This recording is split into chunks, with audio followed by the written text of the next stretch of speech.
Hello dear students, welcome to the next class. तो बच्चों, अभी तक हमने miscellaneous exercise of the chapter 3 dimensional geometry के 13 क्वेश्चन कंप्लीट किए हैं। तो मैं क्वेश्चन नंबर 14 शुरू करने जा रहा हूं। NCERT book miscellaneous exercise. तो क्वेश्चन है, if the points 1 1 P and -3 0 1 be equidistant from the plane, हमें इक्वेशन दी हुई है r dot 3i + 4j - 12k, ये दी हुई है, +13 = 0। ये प्लेन की इक्वेशन दी हुई है बच्चों। क्वेश्चन है नी find the value of p। काफी आसान क्वेश्चन है। तो given that this point and this point be equidistant, equidistant mean equal distant from this plane। तो इस पॉइंट का डिस्टेंस इस प्लेन से निकालो, जहां इस पॉइंट का डिस्टेंस सेम प्लेन से निकालो। गिवन एनी आंसर दोनों का सेम है। Distance of this point from this plane is same as distance of this point from the plane. तो हमें p निकालना है जो यहां पे नजर आ रहा है। तो देखिए, हमें प्लेन की इक्वेशन गिवन है बच्चों, क्या दी हुई है, r vector dot 3i + 4j - 12k + 13 = 0। तो हमने r वेक्टर को xi + yj + zk लिख दिया ताकि इक्वेशन जो है कार्टेशियन फॉर्म में बन जाए, जिससे काम करना थोड़ा आसान हो जाएगा। डॉट, तो बच्चों r का डॉट 3i + 4j - 12k के साथ निकालेंगे, 13 एज इट इज रखेंगे। तो डॉट प्रोडक्ट कैसे निकालते हैं, i वाला कंपोनेंट i के साथ मल्टीप्लाई होता है, j वाला कंपोनेंट j के साथ मल्टीप्लाई होता है, और k वाला कंपोनेंट k के साथ मल्टीप्लाई होता है। इन दोनों का डॉट +13 = 0। तो ये बन जाएगा 3x + 4y - 12z। ये आ गया बच्चों, दिस इज इक्वेशन नंबर 1। तो क्वेश्चन में गिवन है कि इस पॉइंट का डिस्टेंस इस प्लेन से निकालो, फिर इस पॉइंट का डिस्टेंस सेम प्लेन से निकालो। दोनों का डिस्टेंस हमें इक्वल दिया हुआ है। तो मान लो कि d1 जो है ये डिस्टेंस है, distance of point 1 1 P from plane 1। तो फ्रॉम प्लेन 1, तो डिस्टेंस कैसे निकालते हैं याद करो, आपको बताया हुआ मैंने। किसी भी पॉइंट का डिस्टेंस किसी भी प्लेन से निकालना हो उसे बोलते हैं परपेंडिकुलर डिस्टेंस फार्मूला। वो d से डिनोट किया, तो कैसे निकलता है, ये x1 जो है x को दिया जाता है, ये y1 y को दिया जाता है, ये z1 z को दिया जाता है, d ऐसे ही, और ऊपर मोड आता है, नीचे x का कोफिशिएंट जो भी होता है उसका स्क्वायर प्लस y के कोफिशिएंट का स्क्वायर प्लस z के कोफिशिएंट का स्क्वायर। Perpendicular distance formula. ये कोऑर्डिनेट x को दे दो, ये y कोऑर्डिनेट y को दे दो, z कोऑर्डिनेट z को दे दो, d को ऐसे ही रखो, फिर मोड में रखो, divide by coefficient of x² plus coefficient of y² plus coefficient of z²। तो बच्चों, d1 हमने सपोज किया कि इस पॉइंट का डिस्टेंस फर्स्ट वाले प्लेन से है। तो ये x कोऑर्डिनेट हमने x की जगह पे रखा, y कोऑर्डिनेट हमने y को दे दिया, और z कोऑर्डिनेट हमने जो p है z को दे दिया, 13 ऐसे ही रखा, और मोड में रखा, और नीचे क्या आएगा, coefficient of x² 9 plus coefficient of y² 16, coefficient of z² -12² कितना होता है, 144।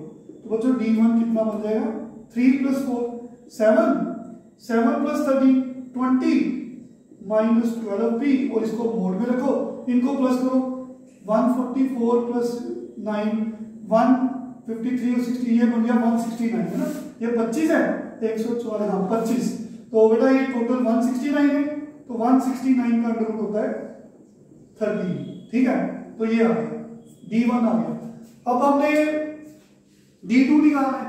तो d2 क्या है, सेकंड पॉइंट का डिस्टेंस फर्स्ट प्लेन से। तो सेकंड पॉइंट ये लिखा हुआ है, तो क्या लिखेंगे, suppose d2 be distance of this point from plane 1। तो बच्चों कैसे निकालना है ये डिस्टेंस, x कोऑर्डिनेट x को दे दो, ऐसे, y कोऑर्डिनेट y को दे दो और z कोऑर्डिनेट z को दे दो ऐसे, और इसका मोड लिखो under root coefficient of x square plus coefficient of y square coefficient of z square minus 12 square 144। ठीक है बच्चों, तो ये d2 मिल गया हमें, इसको सोल्व करेंगे तो d2 क्या बन गया, -9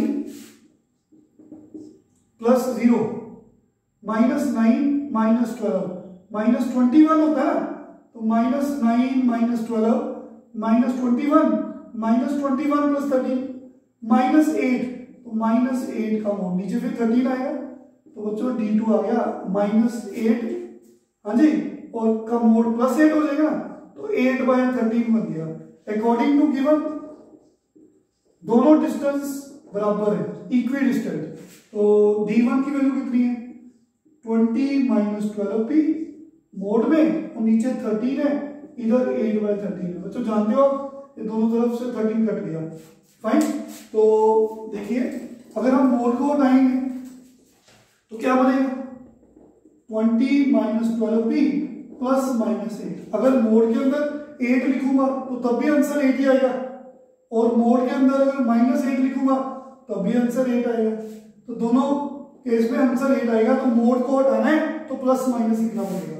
तो बच्चों एक बार मैंने +8 लिया, एक बार मैंने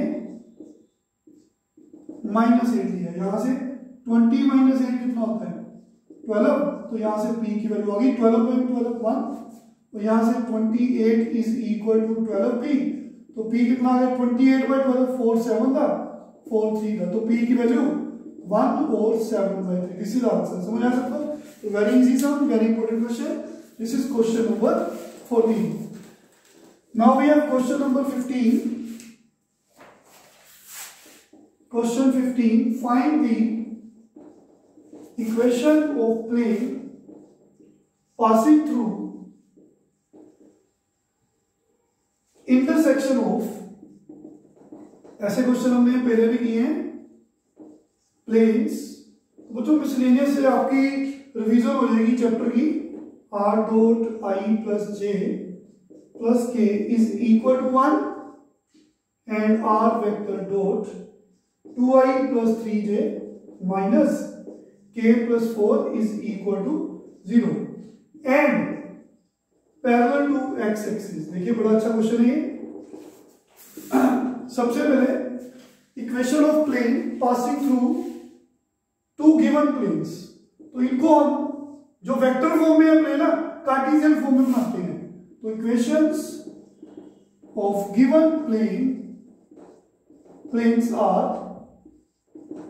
r dot i plus j plus k is equal to 1 and r dot 2i plus 3j minus k plus 4 equal to 0। तो क्या लिखेंगे, पुट r वेक्टर, इसकी value xi plus yj plus zk लिखेंगे, है ना, इन गिवन प्लेन्स, ताकि ये planes Cartesian form में बन जाए और काम करना आसान हो जाए।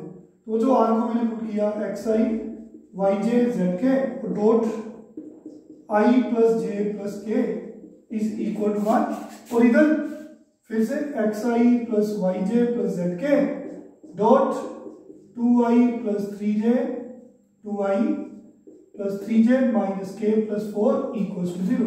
तो देखो डॉट प्रोडक्ट कैसे निकालते हैं, i वाले को i के साथ, इसका कंपोनेंट i का 1 है तो x इंटू 1 x, y का j का कंपोनेंट y है, इधर j कंपोनेंट 1 है तो y इंटू 1 y, इसी तरह z इंटू 1 z, ये बन गया इज इक्वल टू 1, एंड इधर क्या बनेगा 2x plus 3y minus z plus 4 equal to 0। Therefore क्या लिखेंगे बच्चों, ये फर्स्ट लिख लो, और ये हम बता चुके हैं ऑलरेडी। क्या लिखते होते हैं बोलो, इक्वेशन ऑफ प्लेन जो हमें चाहिए passing through intersection of planes 1 and 2, दो प्लेन्स की इंटरसेक्शन से पास करता तीसरा प्लेन क्या होता है। मान लो ये एक प्लेन है, एक प्लेन P2 है, तो दोनों की इंटरसेक्शन से पास करता तीसरा प्लेन क्या होता है, first plane plus k times second plane equal to 0। हम ये डिस्कस काफी बार कर चुके हैं कई क्वेश्चंस में।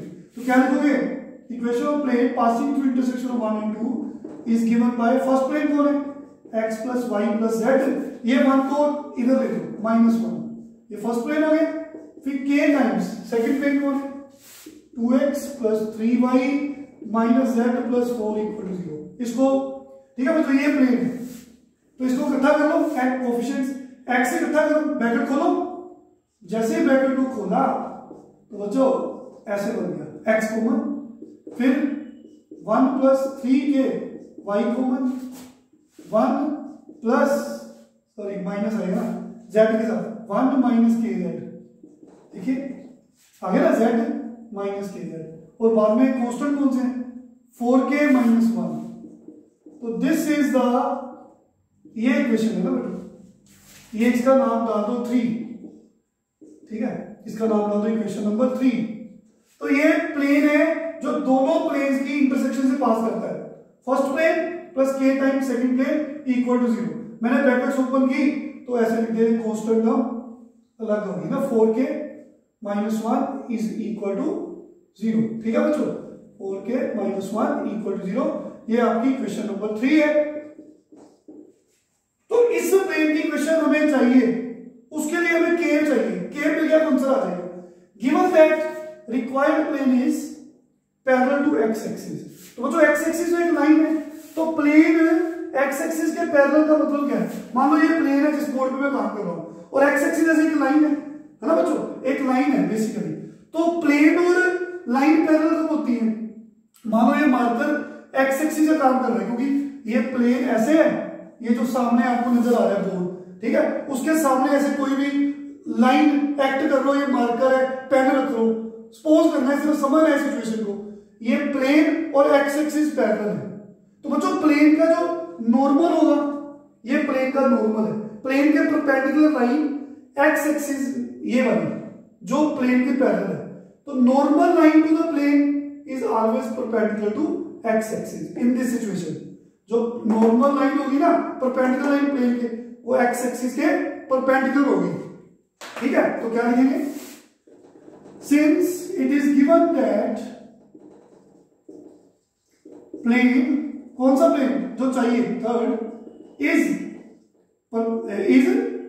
पैरेलल टू x एक्सिस, तो देयरफॉर नॉर्मल मतलब परपेंडिकुलर लाइन किसकी, normal to the plane is perpendicular to x axis, perpendicular to x axis. तो बच्चों जो प्लेन के नॉर्मल लाइंस हैं एंड हियर जो प्लेन के नॉर्मल लाइन है उसके डायरेक्शन रेशियो कौन है, जो x y z के कोएफिशिएंट्स होते हैं ना प्लेन के, वो उस नॉर्मल लाइन के डायरेक्शन रेशियो होते हैं। तो इस प्लेन के नॉर्मल लाइन के डायरेक्शन रेशियो कौन है, x y z के कोएफिशिएंट्स। तो direction ratios of normal to plane 3 are कौन है, जो x y z के कोएफिशिएंट्स है, एक ये वाला, y का कोएफिशिएंट ये वाला बच्चों 3k, और z का कोएफिशिएंट 1 माइनस k, ये है। And direction ratio x axis के कौन है, वो हम बता चुके कई बार।